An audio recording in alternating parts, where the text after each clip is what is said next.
مرد ناداں پر کلام نرم و نازک بے اثر 2-3 باتیں حدیثیں بیان کر کے میں اپنی بات ختم کرنا چاہ رہا ہوں. مجھے بھی واپس جانا ہے اپنے گھر.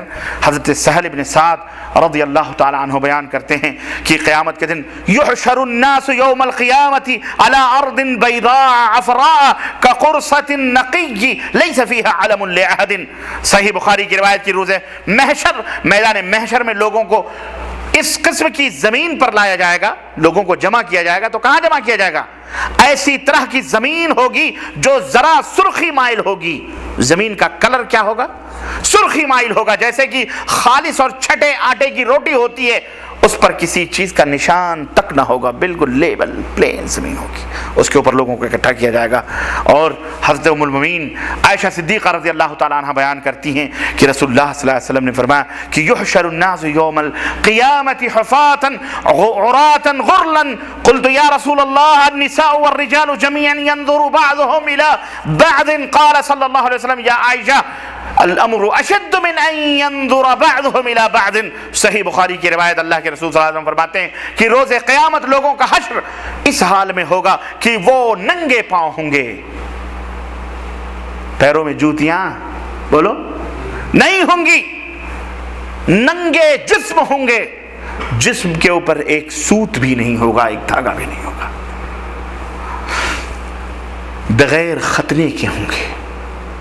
ختنہ کرتے ہیں نا ہم، بچہ پیدا ہوتا، قیامت کے دن بغیر ختنے کے ہوں گے. حضرت ام المؤمنین عائشہ کہتی ہیں کہ میں نے حیرت سے عرض کیا کہ اے اللہ کے رسول، کیا مرد عورتیں اکٹھے ایسے جمع ہوں گے؟ سوال کا انداز یہ تھا کہ کیا ایک دوسرے کی شرمگاہوں کو دیکھ کر حیا اور شرم نہیں آئے گی؟ اللہ کے حبیب فرماتے ہیں کہ عائشہ صورتحال اتنی ہولناک ہوگی اور اتنی خطرناک ہوگی کہ لوگ ایک دوسرے کی طرف توجہ ہی نہ دے سکیں گے، مدہوش ہوں گے، نگاہیں آسمانوں پہ اٹھی ہوئی، اللہ اکبر، دوڑے بھاگے جا رہے ہوں گے. کون ایک دوسرے کی طرف دیکھے گا وہاں؟ ذرا پوچھو ان عیاشوں سے جو ساحل سمندر پر عیاشیاں کرتے رہے، اور سونامی کی جب لہریں آئیں تو نہ ماں یاد رہی، نہ بیٹا، نہ عاشق، نہ معشوق، نہ وہ. کون کس کو یاد کرتا ہے؟ کبھی دیکھا ہے آپ نے ان مناظر کو جہاں بم بلاسٹ ہوتے ہیں؟ کبھی دیکھا ہے آپ نے؟ کوئی کسی کو نہیں یاد کرتا ہے. اور یہ جو کفار ہیں، کفار سے مراد یعنی جو اسلام کو جان بوجھ کر اس کا انکار کرتے ہیں، نہیں سمجھتے، اللہ کا انکار کرتے ہیں یا اللہ کو مانتے ہیں لیکن اسلام کو جھٹلاتے ہیں، کل قیامت کے دن اللہ فرماتا ہے کہ وَمَنْ أَعْرَضَ عَنْ ذِكْرِي فَإِنَّ لَهُ مَعِيشَةً ضَنْكَ. جو میرے ذکر سے منہ موڑے گا اس کے لیے دنیا میں تنگ زندگی ہوگی اور قیامت کے روز ہم انہیں اندھا بنا کر کے اٹھائیں گے. وہ کہے گا قال رب لما حشرتنی اعمی، وہ کہے گا اللہ میں تو قیامت کے دن اندھا مجھے بنایا، مجھے اندھا کیوں بنا کر کے اٹھایا؟ وقد كنت بصیرا، میں تو دنیا میں دیکھنے والا تھا. اللہ فرمائے گا كذلك اتتك آیاتنا فنسیتها. اللہ فرمائے گا اسی طرح ہماری آیات کو جب کہ وہ تمہارے پاس دنیا میں پہنچی تھی تو تو آنکھ بند کر کے بھلا چکا تھا، آج میں نے بھی اسی طرح تجھے بھلا دیا ہے. منہ کے بل نحشرهم یوم القیامت علی وجوہہم عمیا وبکما وصما مأواہم جہنم کلما خبت زدناہم سعیرا. سورہ بنی اسرائیل آیت نمبر 97. اور ان لوگوں کو ہم قیامت کے روز اوندھے منہ کھینچ لائیں گے، اندھے بنا کر، گونگے اور بہرے بنا کر، اور ان کا ٹھکانہ جہنم ہے. جب کبھی اس کی آگ جہنم کی دھیمی ہونے لگے گی اللہ فرماتا ہم اسے اور بھڑکا دیں گے. اللہ ہم سب کو جہنم سے محفوظ رکھے. اسی حقیقت کو رسول اللہ صلی اللہ علیہ وسلم بیان فرماتے ہیں کہ حضرت انس کہتے ہیں کہ ایک آدمی نے سوال کیا، یا رسول اللہ روز قیامت کافروں کو حشر میں منہ کے بل کیسے جمع کیا جائے گا؟ منہ کے بل، اللہ فرماتا منہ کے بل.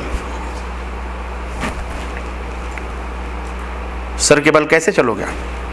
پیر پہ تو چل سکتے ہیں، منہ کے بل کیسے چلیں گے؟ کیسے ہوگا؟ آپ صلی اللہ علیہ وسلم نے فرمایا کہ جس ذات نے انسان کو دنیا میں ٹانگوں کے بل چلا دیا ہے وہی ذات قیامت کے روز منہ کے بل بھی چلائے گی. سب ہمارے غلام نہیں ہیں، تمہارے غلام نہیں ہیں، اللہ کے غلام ہیں. جس طرح ان ٹانگوں سے دوڑتے ہو کل قیامت کے دن سروں سے اللہ دوڑائے گا. سانپوں کے ٹانگ ہوتے ہیں، بولو دوڑتے ہیں کہ نہیں دوڑتے ہیں؟ اللہ اکبر. سارے نمونے ہمارے سامنے اسی دنیا کے اندر موجود ہیں، سارے سوالات کے جوابات اسی دنیا کے اندر موجود ہیں۔ آنکھیں ہیں تو دیکھو، دماغ ہے، عقل ہے تو سمجھو، دل ہے تو عبرت اور نصیحت لو۔ میرے عزیزو، میرے دوستو اور بھائیو،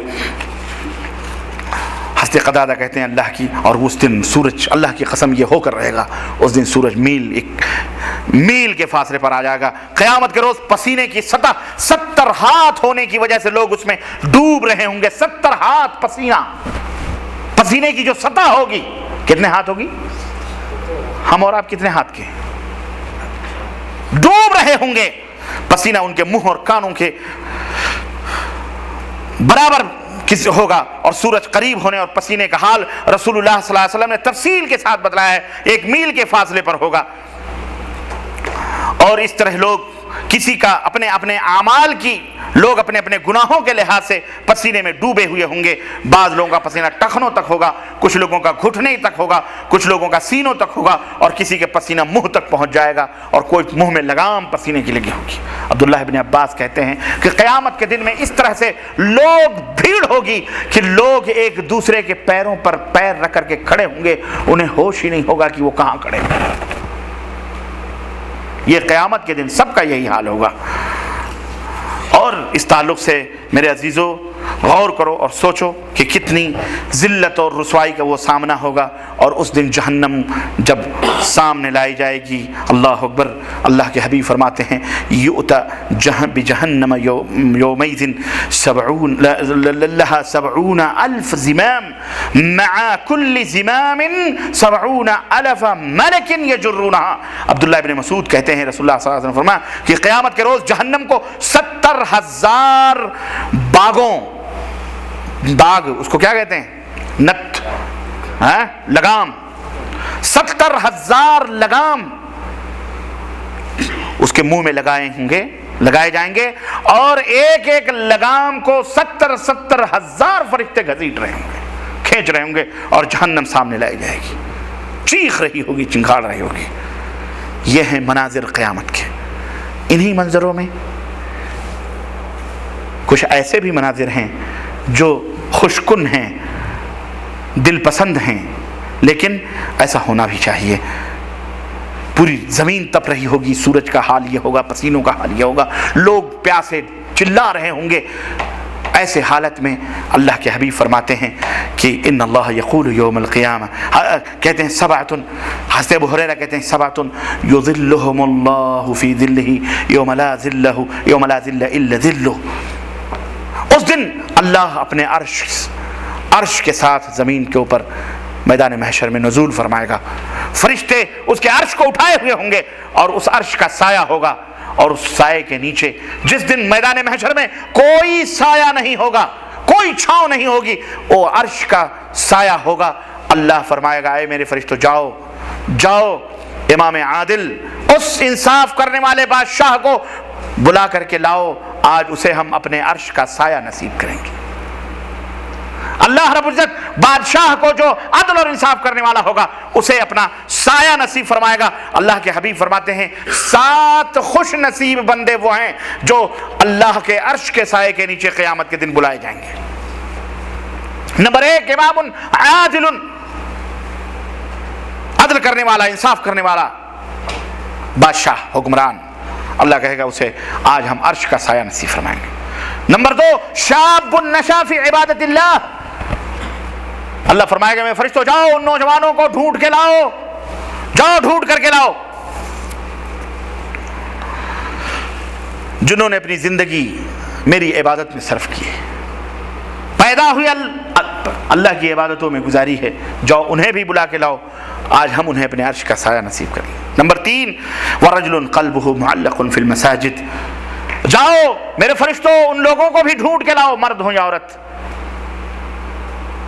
جو اپنے دلوں کے اعتبار سے ان کا دل مسجدوں کے اندر اٹکا ہوا رہتا تھا، کہیں بھی رہتے ہوں لیکن ان کے کان ہمیشہ کھڑے ہوئے رہتے تھے، کب اذان ہو کب نماز پڑھیں، کب اذان ہو کب نماز پڑھیں، کب اذان ہو کب نماز پڑھیں، کب اذان ہو کب نماز پڑھیں۔ رجل قلبه معلق فی المساجد، دل مسجدوں کے اندر اٹکے ہو۔ اللہ ہمیں ایسے لوگوں میں سے بنائے، ایسے لوگوں میں سے بنائے۔ آج تو ہماری بڑی بری حالت ہے بھائی، اللہ ہمیں ایسے لوگوں میں سے بنائے، بولو آمین۔ اور نمبر 4 اللہ کے حبیب فرماتے ہیں کہ جاؤ ورجلان تحابا فی اللہ، جاؤ ایسے 2 لوگوں کو بھی بلا کے لاؤ، دنیا میں دوست تھے، محبت کرتے تھے، کس لیے؟ مال و دولت کے لیے نہیں، فی اللہ، اللہ کے لیے محبت کرتے تھے۔ اجتمع علیہ وتفرق علیہ، اللہ ہی کی محبت پر اکٹھا ہوئے اور اللہ ہی کی محبت پر وہ ایک دوسرے سے الگ ہوتے تھے۔ ایسے 2 مومن بندوں کو جو ایک دوسرے سے محبت کرتے تھے، انہیں بھی بلا کے لاؤ، آج ہم عرش کا سایہ انہیں نصیب فرمائیں گے۔ اور پھر نمبر 5 ورجل تصدق بصدقۃ، رجل دعته امرأة ذات منصب، اس نوجوان کو بھی بلا کے لاؤ، اس آدمی کو بھی بلا کے لاؤ جس کو کسی حسین اور خوبصورت عورت نے بدکاری کے لیے بلایا، تو اس نے کیا کہا؟ فقال انی اخاف اللہ، اس نے کہا میں اللہ سے ڈرتا ہوں۔ حسین، خوبرو، جمیل موقع ہیں، سب کچھ ہے، موسم ہے، سب ہے، فرصت بھی ہے، کوئی نہیں دیکھ رہا اللہ کے سوا، وہ بدکاری کے لیے بلا رہی ہے، لیکن وہ کہہ رہا ہے انی اخاف اللہ، میں اللہ سے ڈر رہا ہوں۔ میں اے میرے بندو، اے میرے فرشتوں، جاؤ اس نوجوان کو بھی بلا کے لاؤ، اس آدمی کو بھی بلا کے لاؤ، میں اسے عرش کا سایہ نصیب کروں گا۔ اسی طرح ورجل تصدق بصدقۃ فاخفاها، چھٹا یہ ہے آدمی نے صدقہ دیا تو اتنا چھپا کے صدقہ دیا کہ لا تعلم شمالہ ما تنفق یمینہ، جس کے داہنے ہاتھ سے دیا تو بائیں ہاتھ کو پتہ ہی نہیں چلا کہ کیا دیا، چھپا کے اللہ کی راہ میں صدقہ خیرات کرتے ہیں۔ ایسے لوگوں کو بھی بلا کے لاؤ، میں انہیں عرش کا سایہ نصیب کروں گا۔ اور 7واں رجل ذکر اللہ خالیا ففاضت عیناہ، اس آدمی کو بھی بلا کے لاؤ جس نے تنہائی میں اللہ کو یاد کیا تو اس کی آنکھیں آنسوؤں سے ڈبڈبا گئیں۔ ایسے لوگوں کو بھی بلا کے لاؤ۔ یہ قیامت کے اس ہولناک منظر میں یہ حسین اور خوبصورت منظر بھی ہوں گے۔ اللہ ہم سب کو نصیب فرمائے، بولو آمین۔ ہمارے ماں باپ کو عرش کا سایہ نصیب فرمائے، تمام مومن موحدین متبعین سنت کو اللہ عرش کا سایہ نصیب فرمائے اور ہمیں ایسے نیک لوگوں میں سے بنائے، آمین یا رب العالمین۔ اس کے بعد تفصیلات ہیں، میزان رکھے جائیں گے، اعمال تلے جائیں گے، اس کے بعد شفاعت کبریٰ، اس کے پہلے لوگ پریشان ہوں گے، آدم کے پاس، سب کے پاس جائیں گے، آدم کو بلایا جائے گا سب سے پہلے۔ اللہ فرمائے گا کہ 1000 میں سے 999 کو جہنم میں اور 1 کو جنت میں جانے کا حکم۔ اللہ، کتنے؟ 999 کو جہنم اور 1 کو، بولو۔ صحابہ کرام نے کہا اللہ کے نبی ہم لوگ کہاں رہیں گے پھر، یہ حال ہوگا جب؟ تو اللہ کے رسول صلی اللہ علیہ وسلم فرماتے ہیں ہماری امت کا حال ایسے ہوگا، کالے گھوڑے کے جسم میں جس طرح پورے کالے بال ہوتے ہیں، ایک سفید بال ہوتا ہے، ایسے ہی ایک وہ سفید بال جس طرح چمکتا ہے، ایسے ہی جنتی چمکے گا اس میں سے جنت۔ اتنے کم تعداد جنت میں ہوگی، سمجھ رہے میری بات کو؟ اللہ اکبر، کیا حشر ہوگا اس وقت، ہم لوگ کہاں رہیں گے؟ صحابہ جب اپنے بارے میں کہتے تھے، اس کے بعد شفاعت کبریٰ ہوگی اللہ کے حبیب کی، اس کے میزان تولے جائیں، سب کچھ مناظر ہیں، حوض کوثر، پھر کیا تفصیلات ہیں۔ بہرحال ان کا مطالعہ کریں، آپ پڑھیں اور اپنے ایمان کو تازہ کریں اور اپنی وجود کو اس دنیا میں سمجھیں کہ آپ اس دنیا میں کیوں پیدا کیے گئے، ورنہ قیامت کا منظر تو بہت ہی ہولناک ہے۔ اللہ عز و جل ہم سب کو اپنی رحمتوں کی چھاؤں میں قیامت کے دن جو ہے اپنی رحمتوں کی چھاؤں نصیب فرمائے، اور اللہ ہم سب کو جنت الفردوس میں جگہ عطا فرمائے، اور ہمارے گناہوں کو معاف فرمائے، ہمارے ماں اور باپ کے اوپر رحم فرمائے، اور اللہ ہم نے جتنا کہا ہے سنا ہے اللہ ہمیں عمل کی توفیق عطا فرمائے، اور اللہ ہمیں سب کو قیامت کی ہولناکیوں سے محفوظ رکھے، اللہ ہم سب کو جہنم سے محفوظ رکھے، اور ہم سب کو جنت الفردوس میں جگہ عطا فرمائے، آمین یا رب العالمین۔ وصلی اللہ علی نبینا محمد وعلی آلہ وصحبہ اجمعین، والسلام علیکم ورحمۃ اللہ وبرکاتہ۔